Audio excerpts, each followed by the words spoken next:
recording. Alhamdulillah, wassalatu wassalamu ala rasulillah, amma ba'd. Assalamu alaikum Assalamu alaikum wa rahmatullahi wa barakatuh, brothers and sisters. Today is a very special episode. We have a special guest, inshallah. Don't know if you guys have noticed. If you haven't, I'll explain to you who he is. Most of you guys already know. He's Brother Guled. Say what? You wait, Guled. Assalamu alaikum. Assalamu alaikum wa rahmatullahi wa barakatuh. Yes. This is the most awkward start. So, today's episode is going to be different. It's not going to be like the normal episodes. No! Today's episode is going to relax. Okay.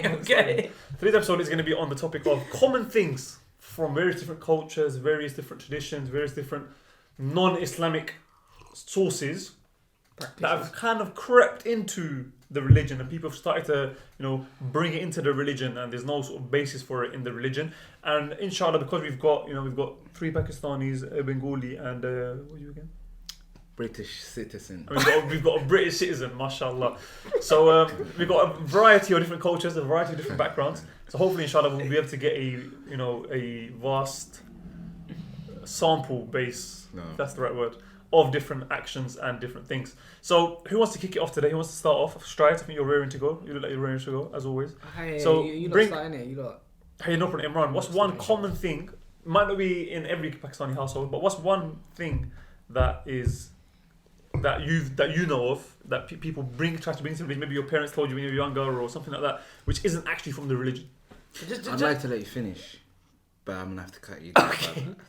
I'll start the show. I'm joking. I just do that. I really wanted to cut you off. I really wanted to cut you off. I'll start with the first one though. The first Sorry one... to cut you off. We're never going to finish. No, that was a joke. It's cool. I saw you took a breath, got ready. I loved smashing that out of the way. The first thing I'd like to start with is something I came across personally. Was maybe it's from the Asian community that I saw it. We went from the Somali community, bro. We'll come to the British community, bro.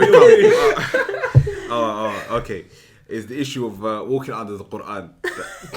That they make a person walk under the Quran. So Imran, what significance does that hold? Why does a person have to walk under the Quran? I'd like to ask that. Just before you answer that, is there a reason why you're asking Imran? Yeah, I saw it happen one time. Yeah, I saw it happen too. I saw Guled walk under the Quran. It happened to you, bro. Okay, when you say walk under the Quran, explain what you mean. Basically, someone holds the Quran like this and say walk underneath it. Okay, I've seen it happen at weddings. Yeah. I think For the bride travels. comes. For travels as well. Yeah. It doesn't happen in our so again culture differs. Yeah, like the principle is the same, but they apply it in different ways. So in our just unblocked. Huh? You know, yeah. Are you My left ear's always been blocked in it. That's what happens when you sit next to Imran. Wallahi, it just unblocked in it for like 5-6 years. It's never say been what? unblocked. Wallahi, Five wallahi. years. Long bad. Mine's Mine's been blocked for about 2 years. Should we topic of discussion? Let's move on. Sorry. Oh yeah, The- sorry. the- No, but I know that's a powerful moment because that feeling when it pops and suddenly you can hear it again. Everything here. Yeah. Was it It's because clear. we mentioned the Quran, walking under the Quran? Did that hit something? Stuff was a bit that. Okay. So basically, walking under the Quran is for protection. That's what it's not. I'm not saying it is. It's not. There's no evidence for that. That's why people do it. Yeah, but people in our culture, I know Pakistani culture, they walk under. So in my family, people what they do is that when you're flying on a plane, when you're gonna go to the airport and you're traveling, you basically stand by the door, yeah, and they hold the Quran and you have to walk underneath it. And they think by you walking under the Quran, you're gonna basically receive the protection of Allah, right? Now, alhamdulillah, since I started practicing and we came into the Sunnah, I told my family clearly, look, this is books. We don't do this. But Guled got sucked in. So one time, one time was going, me and him were traveling. You're making it out as if I went out. No, he didn't go out of his way. I came to you. He came to me, we were traveling together. And the thing is my auntie was standing at the door. So she was holding the Quran, yeah, because she wanted man to walk under the Quran. She had it like this, yeah? But the thing is, when I walked through, she didn't do it. But So it's like a spiritual umbrella kind of thing. Or is it more like a force field? it's a force field kind of thing, yeah, they think it's a force field. But then, as soon as Guled got through, it happened so fast, it wasn't his fault. No, Yeah. you know what happened? I'll tell you what happened. She held it. She's like a bit short, so she held it like that. So I thought maybe she wanted to put it somewhere. So I was gonna grab for it, and then then it wasn't moving. So I was like, okay, I have to go. Then the only way was to go under. So I left like that. He came into Then the afterwards, I car. was like, Imran, what happened? He came into the car. Why are you crying? Yeah. He came in. He looked like he got violated. Yeah, it was just like, whoa, what happened? He was like, I'll do that. Hey, okay, that's number one. Okay, let's move on. Strides, you go next. but did people really know like the this. thumber of this? Because we're busting conceptions, innit? Like, bid'ah busting. So right basically, now. yeah. So basically, this was gonna be called Chama by Bid'ah Busters. I don't know if it's gonna be called that. I think of a better name. But I've at already the, made it. at the end, we're gonna give people principles of how to identify what is bid'ah and what is not. So Inshallah. it's gonna be. I don't know. It's not just gonna be laughing and joking. So Strides, you give one now. You know what? Yeah, there's one common one. Yeah. Common in Bengalis or common in Pakistani, common in I Asian? think it's common amongst Asians, yeah, Generally. but I see it a lot, like in my family. Like even the other day, I won't mention which family member, but a family member of mine came into my room and I leave my prayer mat out. Like it's just there, it looks nice on the floor. It's just I just leave it out. I don't, wrap it up or put it away. I just leave it out. So I need to pray. I go on my prayer mat, pray, khalas, and it stays there. Mashallah, he's a righteous brother, so spontaneously, La, randomly, la, la, la. during the For table. five daily prayers is there, and Okay. it doesn't make you anything better than. No, You know, less so proper distracting, please. But yeah, so my prayer mat was there, and then I won't mention which family member, but a family member of mine came in the room, and they were like, "Oh, you forgot to fold the fold the prayer mat." The So corner. she got the corner, and she went. "Shoo." I was like, "Oh, what are you doing?" It's like, "Oh, you have to do this, or the shaitan's gonna come pray in the prayer mat." Pray on it. Yeah. They didn't believe me. My family did it. No, Is that a good mine thing? said that he's gonna come urinate on it. No, mine was like he's No. gonna come pray. Is that a So good then- thing though? Huh? Is it a good thing if you pray? Yeah, It's that's a what I'm good thing. saying. I like. And- You'll repent. I started the discussion. I was like, "Oh, really? But don't you want shaitan to pray?" And she was like, "Oh no, it's not about that. It's just you can't do that. How can you pray on the same mat that shaitan's gonna pray on?" And I was thinking, okay. And then I go, "Oh, but like, who said this? Like, where did this come from?" It was like, You're too young. my dad taught me." What do you mean? So anyway, that's a practice that there's bear I could go into. I remember that as well, yeah, very clearly. When I was young, mum used to always say to me, fold the prayer mat from the corner. Make sure you fold it. If you don't fold it, if I'm not like even sometimes today when I walk to my mum's house, sometimes the prayer mat's a bit folded.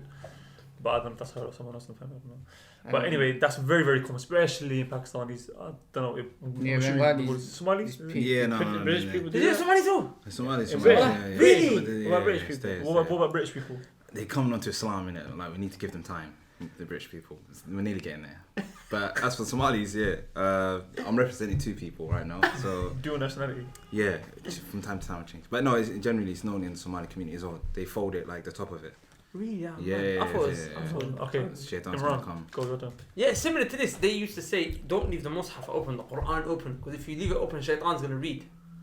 Yeah. And like, again, yeah. if Shaitan was reading the Quran, it'd be good because Shaitan damages the Quran. Sorry, Quran damages the Shaitan, like with Allah's permission when you do ruqya, right? So it would be a means of destruction for him. Mm-hmm. So let him read.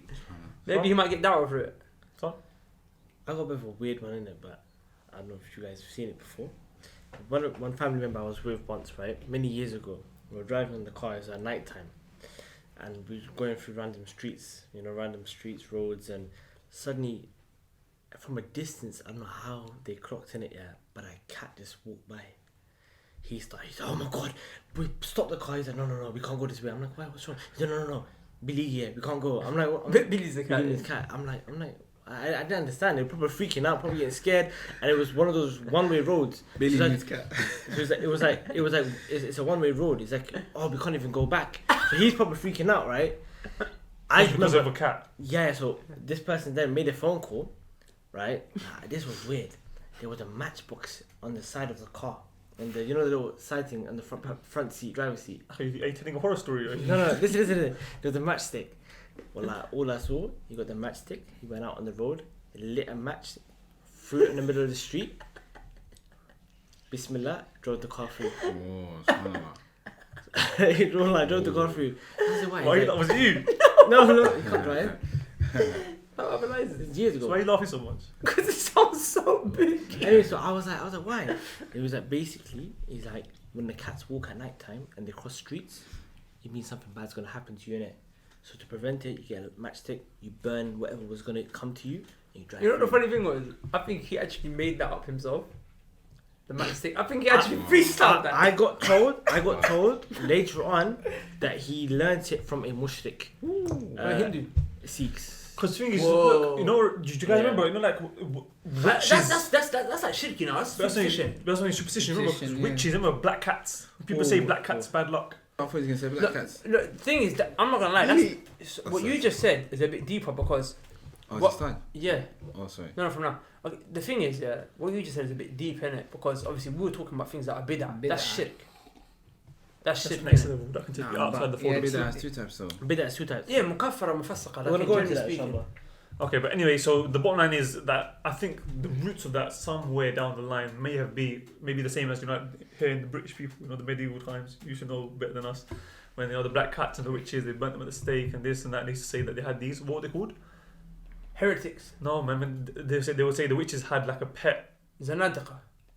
What? As a pet, what do you mean? They had these pets and they gave them names. An owl. The name of that animal. Their pets had a name. I think it was like a. Minion. No, it wasn't Salem. Minions. It's something similar to Minions. Salem. No, it wasn't Salem. Salem's a place. What?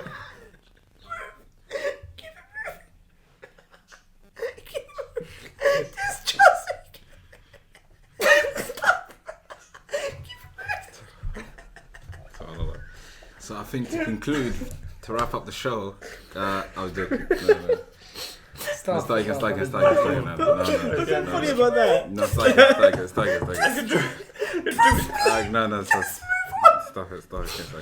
Okay, so the next one, inshallah, is going to be Guled, if you want to go again with another one. You mentioned British. Mentioned Somali culture. Whoa, Ukraine. Ah, no. Wow. I did not brothers come across. No. Not dribble with a tit. Come on, guys, let's fix Yeah, something. I'm ready. I'm serious. Yeah, this one. Another one I've seen is a common one. Are you okay, son? Just ignore us. Carry on, please. Go on, Because your Guled. mouths and nose are speaking at the same time. Yeah, it's hard. Guys, don't make me do a house of commentary. Oh, I'm ready. I'm family. Wait, actually, can we actually pause it here? I just want to know what's so funny about that. no, please, after. Okay, cool. Another one is a bit more common than ever, but I've seen. Oh wait, I think you will. Oh yeah. You did. No, You did. No, he just carried on with the mat thing. That's it. Yeah, but neither did good. And I did carried they? information. No, he did. He No, was no, good. no. What did he give? The Quran. I just gave an intro. Yeah, go. Oh, And okay. Start from you. Go on, start from you. My mom used to tell me when I was younger, Mom, if you're watching this, and she knows now. Well, basically, she used to say to me, if I dropped salt on the Day of Judgment, I'd have to pick it up with my eyelashes. Yeah, they told You know, us. because Ah, salt no. burns your eyes, right? You know, you guys know that, right? Wow, you pick They up say, your salt. yeah, it's wasting salt. So they say that Wallahi, I was shocked if when you I drop saw it. salt on the Day of Judgment, you're going to pick it up with your eyelashes. La ilaha. I used to be shook. Like, I never wasted salt. I never touch salt. I stopped eating salt. Even to today, I don't eat salt. No wonder you don't eat it. Yeah, but I don't eat salt. Even if it fell off, I'd quickly pick it up. I'd sprinkle it over the chips. I used to be shook of salt, and I ended up I don't eat salt. Pig. Wow, I don't even have sugar in my tea because sugar's like salt. It looks like salt. Just in case you never know. And it might be I used to be the same with sugar as well. Yeah, man. One recent one I actually had was someone, and maybe they did it from. Oh, stopped. One recent one which I recently heard is regarding the issue of, and it's maybe from the angle of respect, as a person asked, can they read the Quran without wearing a hijab? And maybe at the first it's like, wow, it's a bit strange, you know, why would you think that? But maybe from the angle of respect, and that brings me to something where most of these things that, you know, people mention, and that you mentioned the salt and the issue of the Quran, and then the issue of whatever he mentioned, I can't remember, some night horror story, and the prayer mat, it all could come from the angle of the person having respect. But having respect makes a person go past the limits that are set. Ifrat. Exactly. So Remember a person, extremism? yeah. Was it the above, beyond? Was it what you call it? Upper bound and the lower bound. But anyway, So for example, the issue of salt is maybe there's a hadith pertaining to it. So a person might have read it, and then from that, because salt was mentioned, he has respect for salt, and then not to waste salt. Or the issue of the prayer mats used to pray one of the basically pillars. saying there's no malicious intent behind it. From that, but then from that it gets lost and then it becomes authentic due to the amount it's spread. So these kind of things, it starts off with a good intention. You can see where someone could come from, but then look how widespread it becomes. So I think that's what it comes back to, in the sense of they all sound funny and whatnot, but they're all widespread and people actually take it quite serious. What about things like FGM, female genital mutilation? Because obviously, just as a side point before I go into that, some people actually believe this is an Islamic practice. Actually, never even originated with the Muslims. It actually originated in just African cultures, right? So it's an African-specific issue. Yet there are some Muslim countries who happen to be in Africa that have adopted it. But if you look, the African countries in which they're not Muslims, there are more African countries that are not Muslim that practice FGM than there are those that are Muslim that practice FGM. And the Muslim ones who do it, don't do it because of Islam, they do it because they've adopted this African culture. But the point is that they have, over time, they have used the religion to justify it. For example, they kind of seem like the woman is immodest if she doesn't. Like in some cultures, it's kind of like the woman's not allowed to have pleasure. Yeah, it's seen. Am I wrong, Akhi? No. As in, if a woman is enjoying herself with her husband, they'll see her as like immodest. Yeah, immodest. Yeah. So that's one of the reasons why they removed the clitoris basically, or they whatever they do, and that's when it goes extreme, and that's a bit mad. That's the thing. So it all comes back to people taking. Some are not even from the religions, but people taking these things. And then, as mentioned, going beyond the limits that were set. Like another issue of the issue, and I've seen this personally from members, when they come to the Salah, and they mention the intention, I'm going to pray for Raka'ah, Dhuhr, and then Allahu Akbar. And then they say it out loud. Yeah, they say it out loud, like whisper it to themselves. So each thing, whatever you could bring that a person would, it all somehow connects to something, but it just went extreme and then it spread. That's actually very profound what you said, man, because ultimately Shaitan, he wants to, everything that we've kind of discussed right now, except for what Saad mentioned, is a bid'ah. It's an innovation. Innovation is something that is introduced into the religion that was not legislated by Allah and His Messenger, and you basically just added it on and said, this is a part of the religion, and this is going to get me close to Allah, and it's going to worship. You see what I'm saying? So these things are all bid'ah. And it's interesting because you find, as Imam Ibn al-Qayyim rahimahullah said, that Shaitan has many traps in which he wants to trap you. The ultimate trap he wants to trap you in is in the trap and the net of shirk. Shara called shirk, right? Is the net and of shirk. He wants to trap you into that. But he won't just take you and then put you straight into shirk. Rather, what he will do is he will make you go into a major sin. Then that major sin will become a bid'ah, and then that bid'ah will become a shirk. And Imam Ibn Taymiyyah rahimahullah, he mentioned that the foundation of kufr is bid'ah. That a person doesn't go into shirk and kufr except bid'ah. And it's interesting because shirk in and within itself is a form of bid'ah, because what is shirk? Shirk means to worship someone other than Allah. Shirk means to worship someone other than Allah, or worship someone besides Allah, or give something that is specific to Allah, for example, powers of protection, and you give that power of protection to a light match. Do you see? Or the ability to harm, and you give that ability to a cat, and you give that ability to Allah. That's shirk now. Do you see what I'm saying? So that shirk, yeah, it doesn't come. You've attributed it to the religion. That's exactly what a bid'ah is. A bid'ah is taking something that's not from the religion and attributing it to the religion. Do you see? So that's why the Prophet ﷺ, when he was talking about bid'ah, he said, وَشَرُّ الْأُمُورِ مُحْدَثَاتُهَا. The most evil and the worst of things is the bid'ah. The most evil and the worst of things is the bid'ah. Why? Because even shirk falls under bid'ah. Do you see? And that's why, brothers and sisters, we're so strict and solid on this issue of bid'ah. And then you might just be like, brother, it's just respect. Like, we've got we're just turning over the corner of the prayer mat. But you don't understand that many years down the line is going to become something crazy. Like, for example, in some of those cultures in Western Africa in which they do happen to adopt female genital mutilation, it started off from a good place. Women should be modest and men should be modest.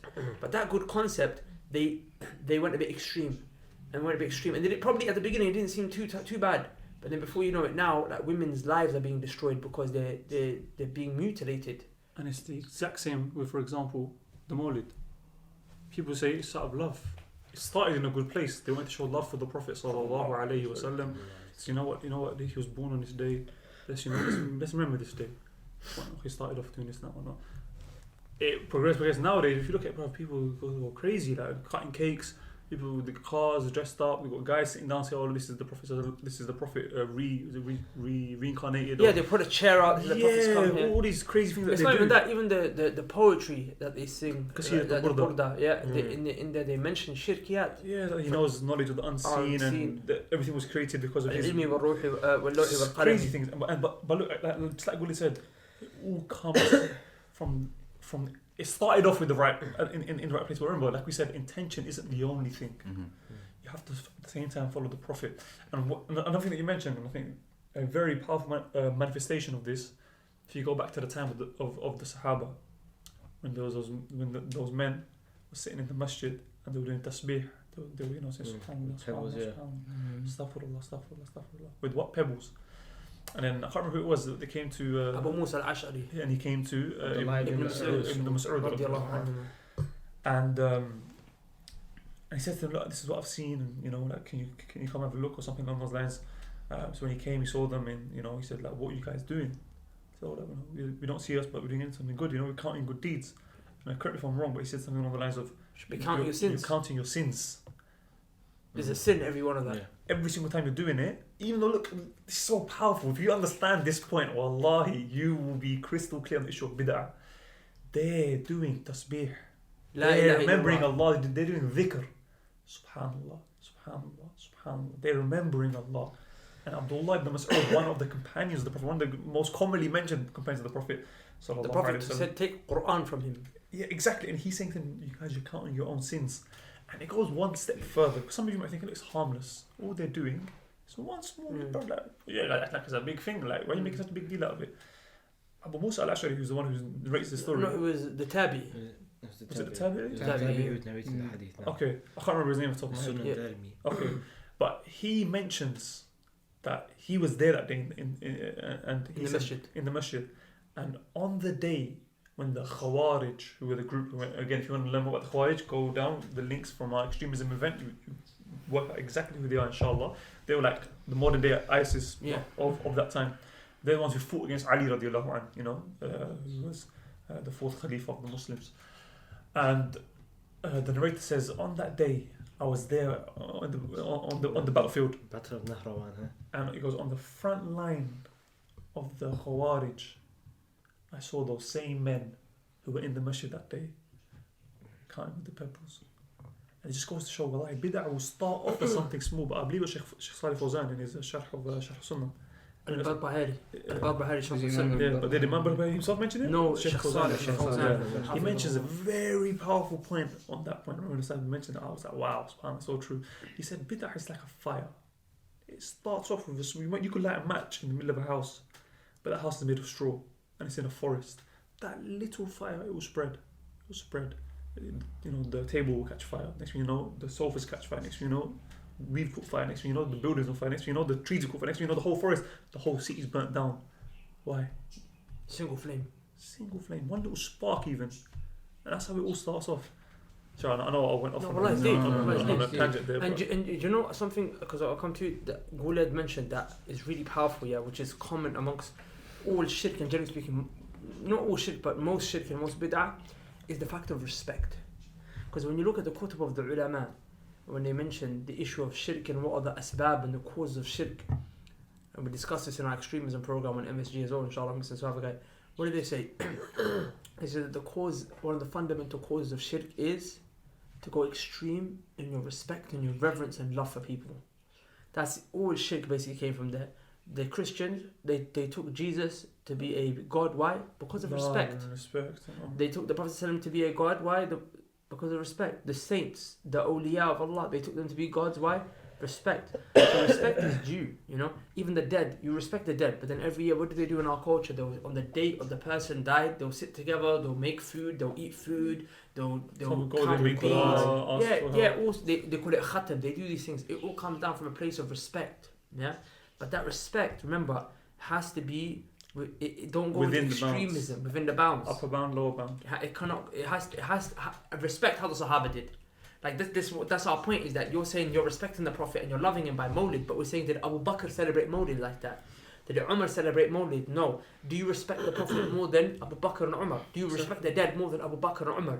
Do you respect the Quran more than Abu Bakr and Umar? Did Abu Bakr and Umar leave the Quran closed because shaitan might read it? Did they curve the end of the prayer mat because shaitan might read? No. And that's exactly what we discussed in a previous show, was that Allah said, وَجَعَلْنَاكُمْ كَذَلِكَ وَجَعَلْنَاكُمْ أُمَّةً وَسَطًا. And like that we made you a moderate nation, referring to the Sahaba. So the Sahaba are the example of moderation in everything. You can't disrespect and you can't over-respect.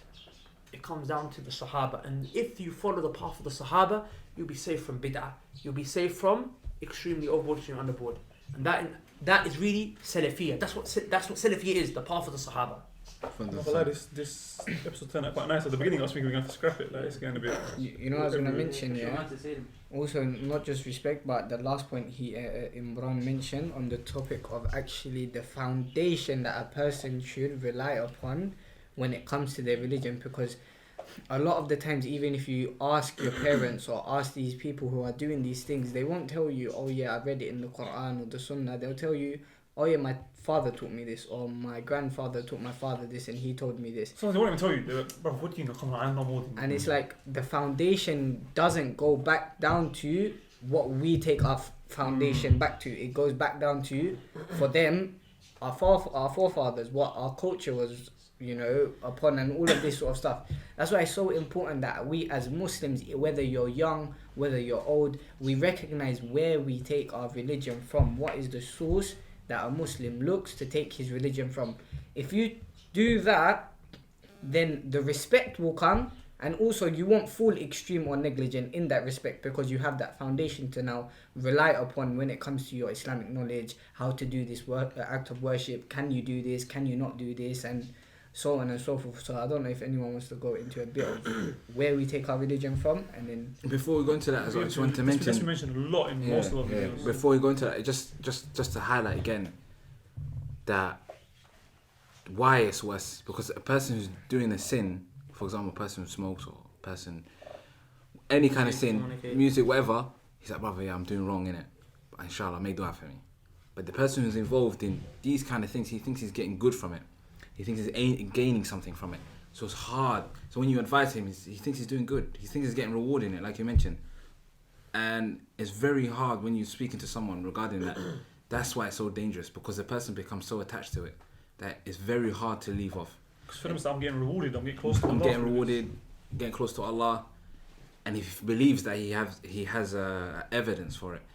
And whenever, one of the things you talked about, the sources of where you take it from, look at two things: what the person uses as evidence and how the person extracts the evidence. For example, a person is one of two they go wrong on. Is either the evidence is weak or how it's understood is incorrect. That's the two pillars from that. If the person, he has a weak hadith, and then from that he goes off course. So if it's weak, then whatever's taken from it is gone. Or he's got a verse, or he's got a hadith which is authentic, and then from that what's extracted is incorrect. Then that's incorrect. So it's just those two pillars is where people go wrong. And to find that balance, to have the correct source with the correct understanding, requires knowledge. The other thing you need to remember as well, is obviously speak with hikmah as well. We know when you come to people, for example, your parents and this and that, and you try and say, remember, this is your mom, this is your dad, and you're the baby. Like your mom that cleaned your nappies when you were a baby, like for them to say, you're trying to teach me. Definitely need to remember as always. Nowadays, alhamdulillah, because of technology and stuff like that, it's become easy for us to look at, listen to scholars, go back to the scholars, refer back to the scholars. We've got audio tapes, we've got videos, we've got telephone links, everything, alhamdulillah. Back in those times, back home in the village, and that, they never had that. It was just, you would have the imam of the local area, and he would say whatever he wanted. He would say, listen, if you guys want to go to Jannah, give me £50 every single Monday. The Prophet said, if you give £50 every Monday to the local imam, you're going to... And they didn't know any better. It's true. I'm not saying that anyone said that specific thing, but I'm saying the principle. Kind of things they would say. And they say worse. They would say, look, when you get married, if you want... Wallahi, this is happening in Pakistan till today. I say, if you want to get married, you want blessing in your marriage, let me sleep with your wife first. And the fact is, the husband is so ignorant. He sends his wife. He goes, go to him, sleep with him, and then come to me. And look, that's a major sin, right? And that's a bid'ah, right? If you actually believe this man's got some barakah. But then look how it becomes shirk. Because then they will say to that same man, if I'm struggling us to a have a baby. child, sleep with him, and he will give you a child. And then 9 months And that's later, shirk now. and 9 months later, the baby pops out and he doesn't look like you. He looks like him, and you're like, And you commit shirk What's because what happened? I don't know. and you commit shirk because you thought another man had the ability to give you a child. So that's what I'm saying. So it all comes back down to, again, ignorance. I think it was Ibn Qayyim said that the greatest disease out there Is ignorance. Ignorance. Sorry. Can I read something? Should we end? Oh, Yeah, so he's been want to say something for a I minute. want to say, not for a minute, I think it's been 7-8 minutes. But it's just something you actually missed out from the hadith that he mentioned of So Abdullah ibn Mas'ud that was mentioned in Sunnah Darimi about when he went to the masjid and he saw the people doing tahmeed and tasbih and tahleel. But it's the statement that Abdullah ibn Mas'ud that he mentioned, right? Sorry, the camera. Sorry. So carry on. Yeah, it's a famous statement, which is when the people, when the people said, oh, you know, Start again, sorry. no, it's No, no, okay. It's fine because one camera's That- recording. that- One One camera's camera's recording in, recording, that's innit? second camera angle. Oh. It's natural. Ah. Keep Oh, it. it's Carry on. very They know Channel Channel Boy. Bai is a proper like You get raw used to each show. other, Gullit, don't Yeah. worry. Take the L. Take the L. Take the L. Take the L. No, Carry before I on, take He carry was the L, mentioning a deep point. He was mentioning a deep point. That's what I wanted to get back to, and then I'll summarize it. on. Yeah. So when he asked the people, what are you doing? They said, you know, we're only counting, you know, our good deeds, you know, subhanallah, Allahu Akbar, etc. And then Abdullah ibn Mas'ud, he said that all you guys are doing is just counting your evil deeds, right? And he said, and then this is what they said. They said, Ya Abdullah ibn Mas'ud, we didn't mean anything bad from this. Like we didn't intend anything bad. Yeah, sorry. And that's when he said, كم من مريد للخير لن يصيبه. How many people they wanted good, they intended good, but they never got it, right? And I think that's where it all comes down to, because all of these innovative things, like you mentioned, right? It's coming from a good place. Everyone's got a good intention. Everybody wants some sort of khair. But what you don't realize is you're not going to get it unless you follow the path of the Messenger alayhi salatu wasalam. There was no path to success except through the path of the Messenger sallallahu alayhi wasallam. So, yeah. Except for the beard, he just wants to sleep with your wife. He doesn't want. He just wants. He just wants money. He He's he the wants one who has money. no good He wants to intention. sleep with your wife, and he just He just sees The beard and It's a business the for him. magician and etc. All these people, Yeah. you know, Yeah. like that. The other day in it, we were on the high street. I mean, That's we fun, walked man. into a shop. I wanted to get one of those, you know, them clear boxes where you can put storage. Yeah, I stuff was there. inside. I didn't go in the shop. I was outside, I right? went to the back. Yeah. Gullit, I saw his face just turn. Like, he just got so scared or something. I don't know. He's I'm not like, scared. It's just like, Nah, he got freaked out. He It's got okay. freaked You're out. scared. It's okay. Don't worry. Not It scared, happens. but he looked like he got proper freaked out. No, innit? just like with the blame. Okay, okay. It happens. Don't worry. Sorry. Anyway, you just see like there's some small little room with a curtain. And I think there's a lady in there, right? Was a lady? Yeah, there was a lady sitting And there. it's probably Don't remind him. Man. You You can get see scared all again. these No, no, no, statues no. and I think you're gonna have to pick up salt with your eye. they were, bit, Salt. they were palm readers, right? Yeah, the palm- Yeah, there's better than dodgy. Oh, Well, tarot cards and I'm not gonna. The room looks so ugly and like, it just looked proper Yeah. weird. Is that when you man left the shop? Should we do a documentary? That's why I like, walked out. Run up in that shop and speak like proper. Shall we? No, You Like could that bear was up here. sick. No. If you guys want to see that, comment down below. If you guys want to see us go into that shop, If you want to see Gullit go back Do in there, Ruqya. invite his Speak face. in there. I'm like free Ghostbusters. from this, But the We'll point, bring Sheikh Abu Ibrahim with us. the point, and if Sat Tim Humble can come as well, Yeah. it's so nice. but the point Triple is, okay, team, brothers, the point is, Sorry, right? sorry. Okay. like to show to the people the magnitude of bid'ah. Oh, that's Okay. true. That it's not something which is very light. You can see how big of the matter is, especially because the bid'ah can take you to Kufr. Mukaffar. I can take you to kufr. So can you do this? The Saz? person Can he's you? And I think it would be good for Abu Bakr to conclude after this point. What are the two pillars for every action of worship to be accepted? Because we know that every action of worship, it will not be accepted unless it has two pillars. This table has pillars that it stands on, which are the legs. There's 4 of them. If I knock down one of those pillars, then the table can fall over. If I knock down 2, it's never going to stand, right? Now, same way, worship has pillars. Islam has pillars. It has 5. If you don't come with those 5 pillars, your Islam can actually fall and be gone. Mm-hmm. Fully, especially if you don't come with Salah and Shahada. So what are the 2 pillars that every action needs, that every action, it rests upon them, that if one of these pillars is missing, the entire action actually falls? Abu Bakr, the camera. So like you mentioned, 2 pillars that everybody needs to come with. Okay, they need these 2 pillars in order for their act of worship, the act of worship that they do, to be Sorry, I accepted by Allah apologise. subhanahu wa ta'ala. Start again. Yeah, start again. I apologize. What? No, just say it again because it was flowing nicely. Okay, Yeah. okay. So, for every action of ours, every act of worship that we do, for it to be accepted by Allah subhanahu wa ta'ala, You need two pillars. you need two pillars. Sahih. Okay? The first of the pillars, which is the most important, is ikhlas. It's a sincerity. Meaning, where every act of worship that we do, it has to be for the sake of Allah subhanahu wa ta'ala. I can't do an act of ibadah, for example, praying my salah, right?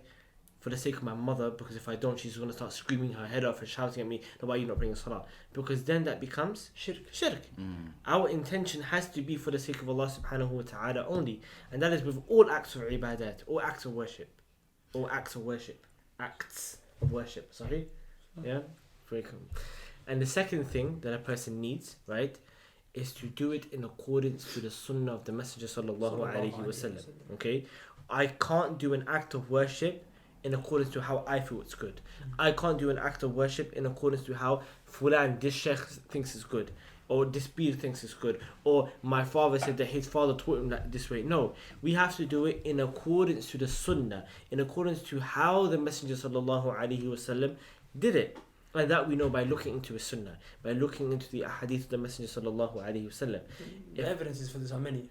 Many evidences. من عمل Can you- عملاً In ليس fact, remember, عليه أمرنا فهو رد. Anyone who does an action which is not from our The religion other riwayah, will be rejected. من أحدث في أمرنا هذا ما ليس منه فهو رد. Okay? Exactly. So, but also remember that the original essence when it comes to actions of worship is that it's haram until an evidence comes anyway. Exactly. Yeah. exactly. So you can't do anything unless there's an evidence for it in the first place. Exactly. So that's a really a nice way to look at it.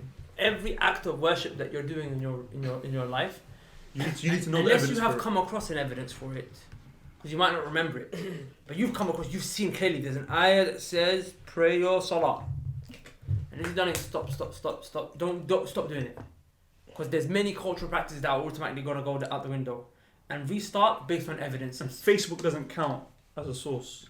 Just Maybe saying. the Sheikh Google. No, I'll Google that. You can go sunnah.com. If you come across a hadith, Sheikh try and Google. check if the hadith is authentic.